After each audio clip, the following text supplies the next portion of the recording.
जय हिंद साथियों, मैं ललित शर्मा सभी भावी शिक्षक गण का आपके अपने YouTube चैनल हिंदी गुरु LK शर्मा पे हार्दिक स्वागत करता हूँ। आज फिर मैं आपके सामने एक नया वीडियो लेकर आया हूँ, नए अंदाज और नए जोश और नई उमंग के साथ, क्योंकि आप सभी युवा मेरे साथ जुड़े हुए हैं और मेरा फर्ज बनता है कि आपको मैं रिट लेवल फर्स्ट और सेकंड 2020 के हिंदी भाग 1 या भाग सेकंड में आप यदि हिंदी का चयन करते हैं जो कुल 30 अंक की है, वो 30 अंक पूरे दिलाना। आज हम इस वीडियो के माध्यम से ये जानेंगे कि भाषा है हिंदी, उसके कुल कितने पर्सन परीक्षा में आते हैं, कितनी यूनिट है और किन किन टॉपिक से आते हैं। चलो आइए, अभी हम व्हाइट बोर्ड के ऊपर जो मैंने लिखा है ये आपको सबको दिखाई दे रहा है। इसको आपको मैं जो बता रहा हूँ उसको बड़े मनोयोग से सुनिए, क्योंकि ये सारा PDF जो मैं पढ़ाऊंगा, मेरे हस्तलिखित नोट्स आपको मेरे टेलीग्राम चैनल पर मिल जाएंगे, जिसका लिंक मैं डिस्क्रिप्शन में आपको दे दूंगा। तो हिंदी जो रिट लेवल फर्स्ट और सेकंड में आएगी, उसमें यदि आप भाषा फर्स्ट या भाषा सेकंड ग्रुप में यदि आप हिंदी का चयन करते हैं तो उसमें थोड़ा सा अंतर है, लेकिन मैं आपको यही सलाह दूंगा कि आप भाषा फर्स्ट के रूप में हिंदी का ही चुनाव करें। इसमें जो थोड़ा सा अंतर है इसके पाठ्यक्रम में, वो भी मैं आपको बता दूंगा, आप थोड़ा सा ध्यान दीजिए।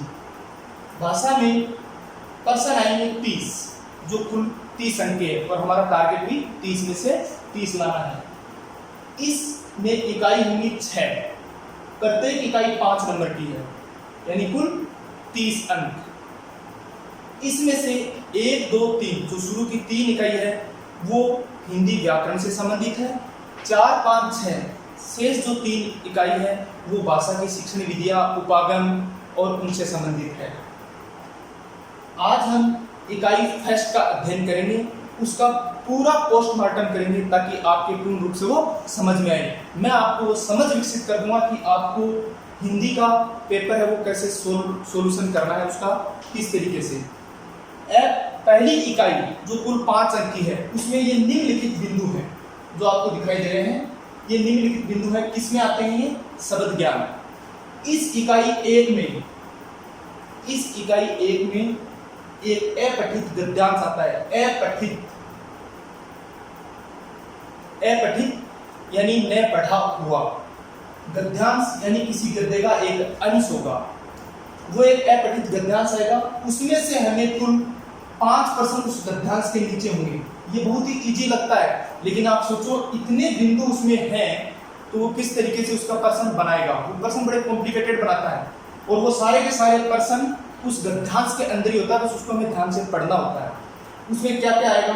शब्द ज्ञान में आएगा तत्सम, तद्भव, देशज, विदेशी, पर्यायवाची, विलोम शब्द, एकार्थी, संधि, समास, उपसर्ग और प्रत्यय। ध्यान देना, यहाँ ये जो चारों हैं ये शब्द निर्माण की प्रमुख इकाइयां हैं। शब्द निर्माण में इन 4 इकाइयों का अहम योगदान होता है। इसकी चर्चा हम आगे करेंगे। फिर संज्ञा, सर्वनाम, विशेषण और अव्यय, ये हमारी प्रथम इकाई में पाठ्यक्रम है जो भाषा फर्स्ट के रूप में यदि आप चयन करते हैं। यदि आप फर्स्ट के रूप में चयन नहीं करते हैं और भाषा सेकंड के रूप में चयन करते हैं, तो आपने देखा होगा मैंने स्टार लगा रखे हैं। तो भाषा सेकंड में यदि आप चयन करते हैं हिंदी का, तो उसमें पर्यायवाची, विलोम शब्द और एकार्थी और अव्यय हैं वो नहीं आते हैं, बल्कि उनकी जगह क्या आते हैं? लिंग, वचन, काल और क्रिया, ये आते हैं। अभी इसके साथ हमें ये पता होना चाहिए कि सर बिंदु इतने हैं और पर्सन आएंगे 500, किस तरीके के आएंगे, क्योंकि हमें उसकी पता होनी चाहिए उसकी पर्सन की प्रकृति कैसी है और उसी के अनुसार हमें तैयारी करनी है। तो वो प्रकृति देखो कैसे देगा, वो आपको ये पूछेगा निम्नलिखित में से वह कौन सा तत्सम शब्द है जिसमें समास है, या ये पूछेगा कि किस शब्द में संधि और प्रत्यय है, या फिर आपसे पूछेगा वह कौन सा शब्द है जिसमें समास और उपसर्ग है, या फिर डायरेक्ट 1 लाइनर पूछ लेगा कि निम्नलिखित में से कौन सा शब्द है वो तत्सम रूप है या तद्भव रूप है या देशज है, या फिर कोई शब्द दे देगा, उसका आप में से विलोम शब्द, पर्यायवाची या एकार्थी शब्द पूछ सकता है।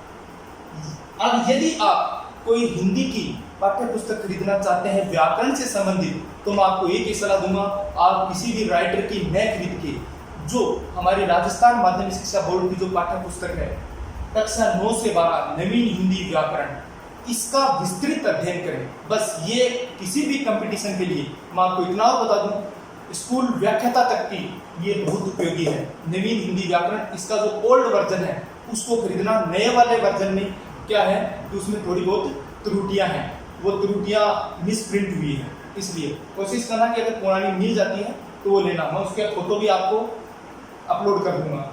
ये था हमारा पाठ्यक्रम। आज हम इकाई नंबर 1 का अध्ययन करेंगे, जो आपके सामने यहाँ लिखा हुआ है। उसमें क्या है उसका बारे में पढ़ते हैं। आप सभी जानते हैं कि भाषा और व्याकरण ये दोनों एक दूसरे से रिलेटिव है। सबसे पहले भाषा आई थी, उसके बाद व्याकरण आई है। हमारे जो सिलेबस में है वो शब्द ज्ञान है, तो आपको पता है व्याकरण है, ये व्याकरण शब्द 3 शब्दों से मिलकर बना है। कौन कौन से हैं वो? वी प्लस आ प्लस करण या क्री धातु, इन 3 से मिलकर बना है। व्याकरण वह शास्त्र है या वह ग्रंथ है या वह विद्या है जो हमें शुद्ध लिखना, पढ़ना और बोलना सिखाता है, उसे व्याकरण कहते हैं। व्याकरण के कितने भाग किए हमने? 1 2 3, वी प्लस आ प्लस करण। तो व्याकरण के कितने अंग या कितने भाग हैं? 3 भाग हैं। कौन कौन से हैं? वर्ण, शब्द और वाक्य। भाषा की सबसे छोटी इकाई क्या है? वर्ण है। सबसे छोटी इकाई यदि डायरेक्ट प्रश्न आता है तो, लेकिन आपके सिलेबस में ये नहीं है। ठीक है, हम जब संपूर्ण हिंदी व्याकरण पढ़ेंगे उसमें मैं आपको A to Z व्याकरण का अध्ययन कराऊंगा। अभी हमें सिर्फ ऋट से संबंधित ही पाठ्यक्रम का अध्ययन करना है। वर्ण, वर्ण किसे कहते हैं? वर्ण मुख से उच्चरित ध्वनि के लिखित रूप को क्या कहते हैं? वर्ण कहते हैं। वर्ण मुख्यतः 2 प्रकार के होते हैं, स्वर और व्यंजन। इसको हम यहीं तक पढ़ते हैं। अब आता है शब्द। शब्द क्या है? शब्द वर्णों के सार्थक समूह को शब्द कहते हैं। वर्णों के यानी एक या एक से अधिक वर्णों के सार्थक ध्वनि समूह को वर्ण कहते हैं। इस बिंदु में हम ये जानेंगे कि शब्द क्या है, शब्द की विशेषता क्या है, शब्द कितने प्रकार के होते हैं, जो आपके इकाई नंबर 1 में है। अभी हम शब्द की परिभाषा मैंने आपको बताई। वर्णों के सार्थक समूह को क्या कहते हैं? शब्द कहते हैं। अब इसी में से इसकी क्या निकल रही है? विशेषता निकल रही है। पहली विशेषता क्या निकली? पहली विशेषता निकली कि शब्द का निर्माण है वो किससे होता है? वर्णों से होता है।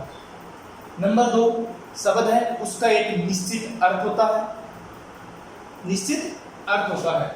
नंबर 3, अर्थ के आधार पर भाषा की जो सबसे छोटी इकाई है वो क्या है? शब्द है। क्या कहलाती है? शब्द। अर्थ के आधार पर भाषा की 2 इकाइयां हैं, शब्द और वाक्य। पूर्ण इकाई वाक्य है और छोटी इकाई शब्द है। शब्द सार्थक, आप बोलो सर सार्थक क्या है? यानी अर्थ सहित। यदि ये वर्ण है, सबसे सिंपल उदाहरण ले रहा हूं, ये तीनों वर्ण हैं, इनको जब एक कर दिया जाता है तो शब्द बन गया कमल। हमें पता चल गया कमल, ये वर्णों के समूह के सार्थक समूह को क्या कहते हैं? शब्द कहते हैं। कमल, कमल हमें पता चल गया, हो सकता है कोई लड़का भी हो सकता है या फिर कोई गुलाब का फूल हो सकता है। तो वर्णों के मेल से शब्द बनता है और शब्दों के सार्थक मेल से क्या बनता है? वाक्य बनता है। वाक्य का जो बिंदु है, वाक्य का जो बिंदु है ये आपके इकाई नंबर 3 में आएगा। उस समय उसकी हम चर्चा करेंगे। तो शब्द बन गया। अब इसका वाक्य में प्रयोग कैसे हुआ? कमल, कमल जा रहा है तो हमें पता चल गया कमल एक लड़का है। अब यहाँ कुछ बच्चों के ये प्रश्न आते हैं कि सर शब्द क्या है, पद क्या है? शब्द और पद। शब्द एक स्वतंत्र होता है, जबकि पद में कब शब्द बदलता है? जब शब्दों का प्रयोग वाक्य में होने लगता है। जैसे राम बाजार जाता है, ये सारे इनको अलग अलग कर दिया जाए तो ये शब्द हैं, लेकिन जब वाक्य में इनको प्रयोग कर दिया जाता है तो ये प्रत्येक शब्द क्या बन जाते हैं? पद बन जाते हैं। अभी हम पढ़ते हैं इसके प्रकार। तो शब्द के भेद या प्रकार कितने हैं? 4। शब्द के भेद कितने हैं? 4। कौन कौन से हैं? सबसे पहले उत्पत्ति के आधार पर, रचना के आधार पर, प्रयोग या रूप परिवर्तन के आधार पर, अर्थ के आधार पर। आप देखोगे ये चारों के चारों बिंदु यहाँ हैं जब आप इनका अध्ययन करो। मेरा मकसद इस डायग्राम को इसलिए बोर्ड पे उतारना था ताकि आपके दिमाग में ये समझ विकसित हो सके कि मेरी नींव मजबूत हो। अब डायरेक्ट आप तत्सम शब्द निकालोगे, पढ़ने लग गए, तो ऐसा तो होगा नहीं। इससे बेटर है कि आप मकान खड़ा कर रहे हो, जब तक उसकी नींव नहीं भरोगे तो मकान है वो उसकी गिर जाएगा। तो हमें अपनी नींव मजबूत होनी चाहिए, उसी आधार पर मैं इसको आपको समझा रहा हूँ। शब्द के 4 भेद हुए। सबसे पहला उत्पत्ति बोल सकते हो, स्रोत के आधार पर बोल सकते हो, या इतिहास के आधार पर। शब्द के 5 याद रखने, 5, 1 2 3 4 और 5, यानी 5 भेद हैं। तत्सम, तद्भव, देशज, विदेशी, संकर। लेकिन ये आपके सिलेबस में नहीं है, हमें केवल पढ़ना है पाठ्यक्रम के अनुसार। अब तत्सम शब्द क्या है? बड़े अच्छे से ध्यान से सुनना, इसको बड़े गौर करना कि तत्सम शब्द किसे कहते हैं। तत्सम शब्द 2 शब्दों से मिलकर बना है, तत् प्लस सम। तत् का मतलब होता है उसके, और सम का मतलब होता है समान, यानी उसके समान। किसके समान? संस्कृत के समान। ठीक है, यानी संस्कृत के वे शब्द जो हिंदी में जो कोई तो अपना लिए गए उनको हम तत्सम शब्द कहते हैं। तद्भव, तद्भव का मतलब तद उसके, भव मीन्स होता है उत्पत्ति। ठीक है, उद्भव, उत्पत्ति। तद्भव, तद उसके, ये उसके समान, उससे उसके समान। तो ये हो गया तद्भव, हो गया कि संस्कृत के वे शब्द जिनका रूप परिवर्तन होके हिंदी में अपना लिए गए उनको हम तद्भव शब्द कहते हैं। देशज, देखो इसमें जय शब्द, जय लगा है लास्ट में। ये कुछ एक अक्षर है, शब्द है जिनका ध्यान रखना। गे, जय, दे, धी, गे, पै, ये ऐसे हैं जिनका शब्द के अंत में यदि ये लगते हैं तो यही टूटते हैं। जय का अर्थ, गय का अर्थ गमन करने वाला, जय का अर्थ जन्म देने वाला, जय का अर्थ देने वाला, धी का अर्थ खजाना, गे का अर्थ जानना, पै का अर्थ पालन करने वाला।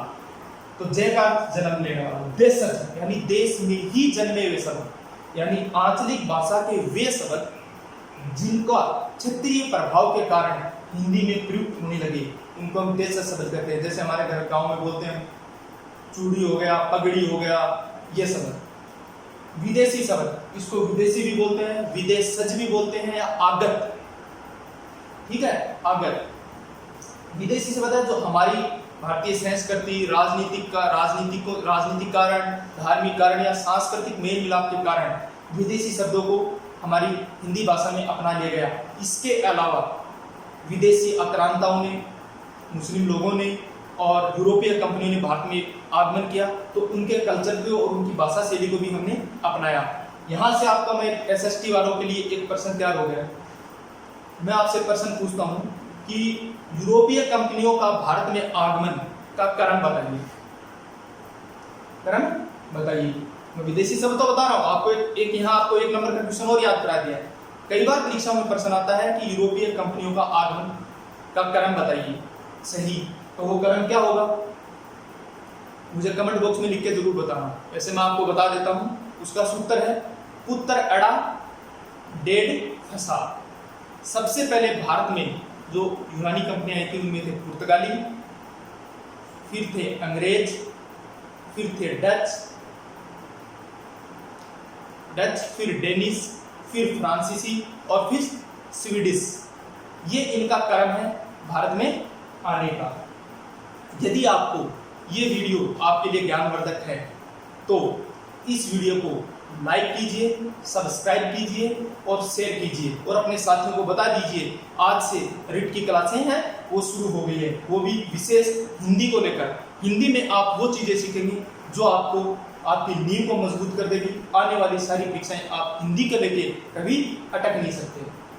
अभी हम पढ़ेंगे तत्सम तद्भव। जो प्रश्न आता है हमें ये पता नहीं चलता कि तत्सम शब्द कौन से हैं, तद्भव कौन से हैं। तो मैं नॉर्मल सा उदाहरण देता हूँ। कई बार जैसे गांव में बोलते हैं, नाम होता है किसी व्यक्ति का कालूराम, ये नाम इतना बड़ा है और सहूलियत से बोल सकते हैं, लेकिन अपने मुख सुख के लिए हम कालूराम नहीं बोल के इसको शॉर्ट बना देते हैं काड़िया। अरे काड़िया इधर आ। तो ये हो गया तद्भव और वो हो गया तत्सम। हमने बहुत से विदेशी शब्दों को भी हमने तद्भव में कन्वर्ट कर रखा है, जबकि वो अंग्रेजी भाषा का शब्द है हॉस्पिटल और हमने इसको बना दिया है अस्पताल, वो अंग्रेजी का तद्भव।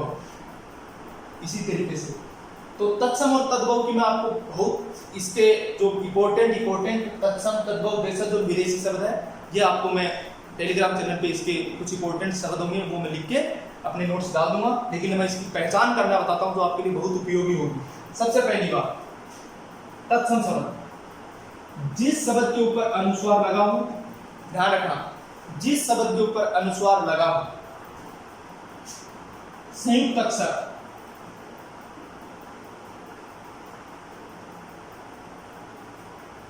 संयुक्त अक्षर हो गए। उसके बाद अणे संयुक्त अक्षर पता है, अक्षय त्रे गे श्रे अणे,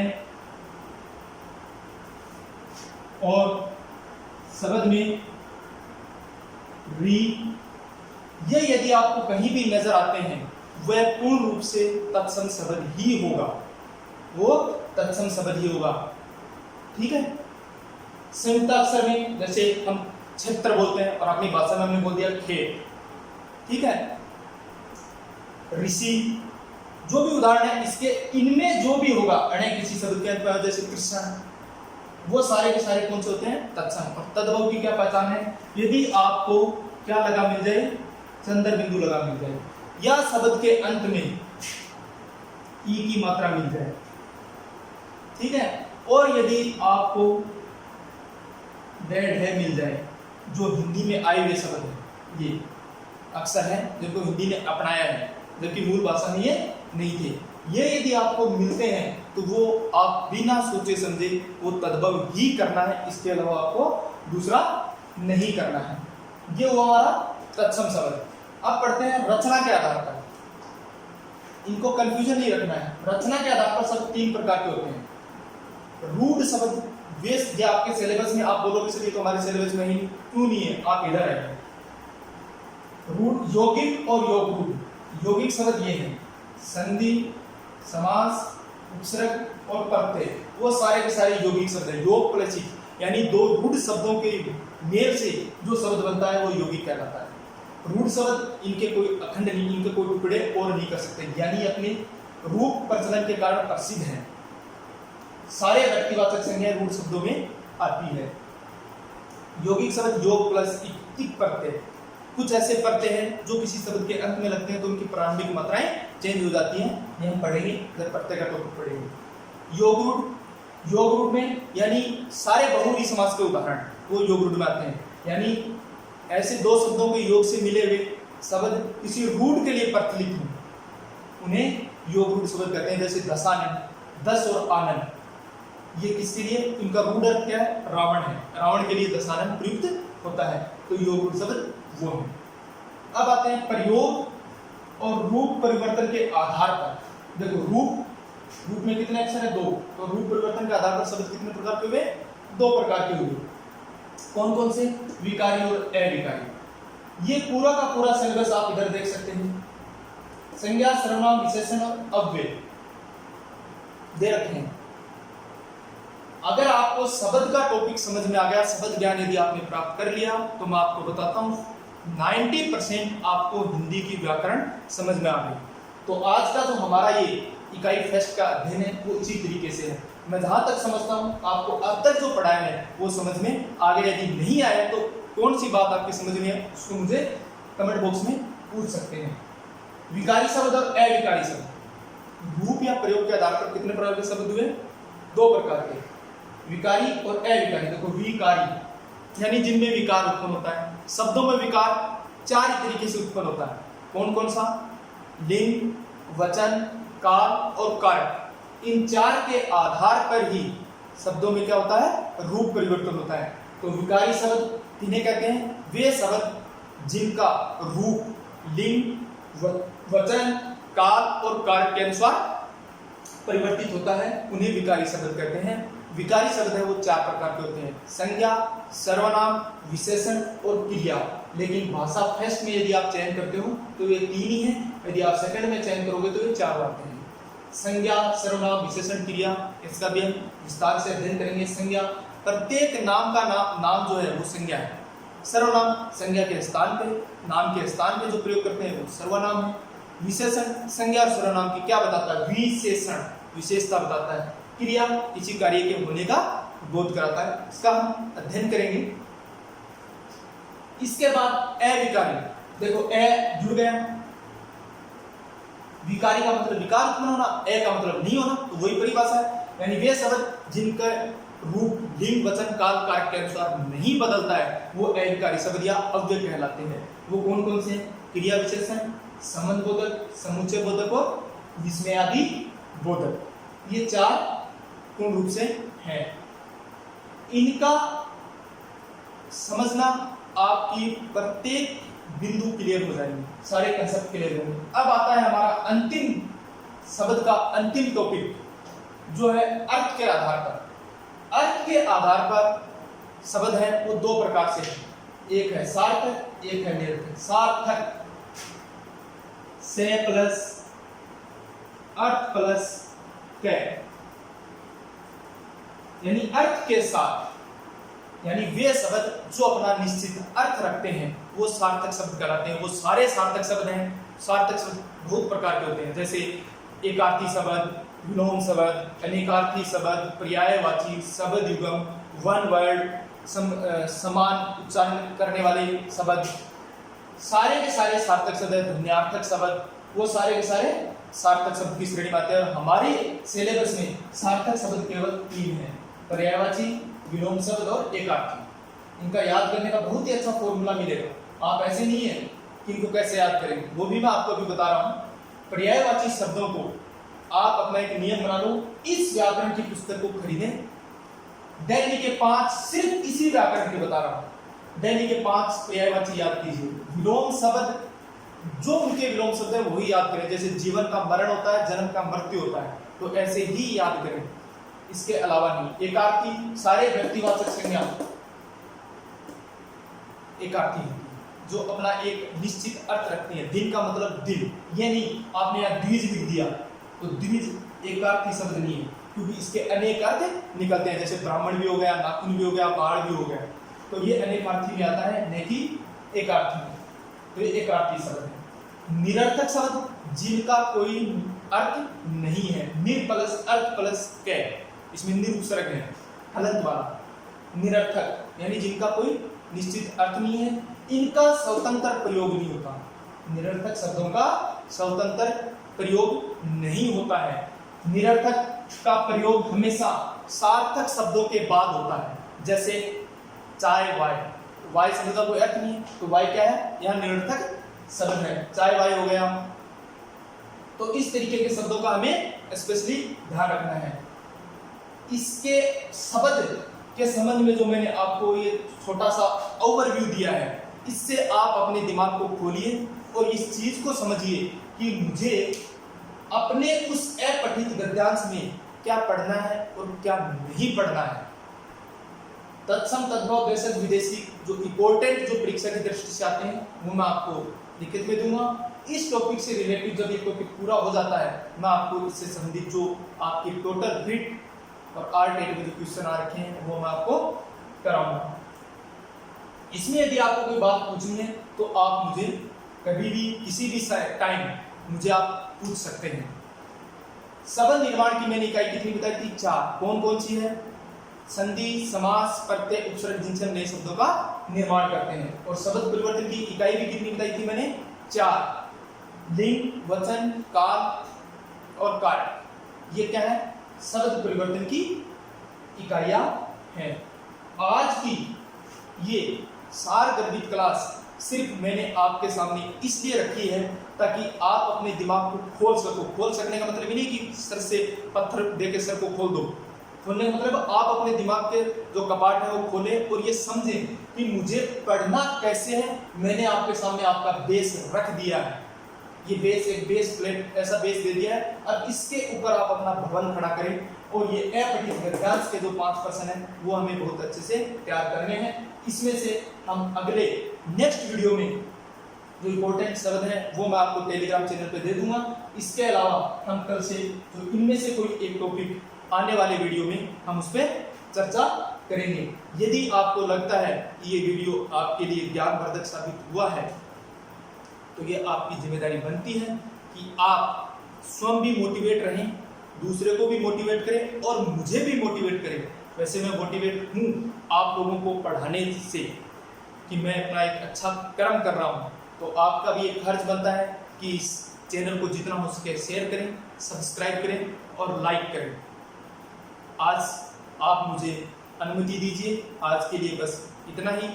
मौसम बहुत अच्छा है, हंसते रहें, मुस्कुराते रहें और जब तक हमें लक्ष्य नहीं मिले तब तक हमें पढ़ते रहना है। जय हिंद साथियों।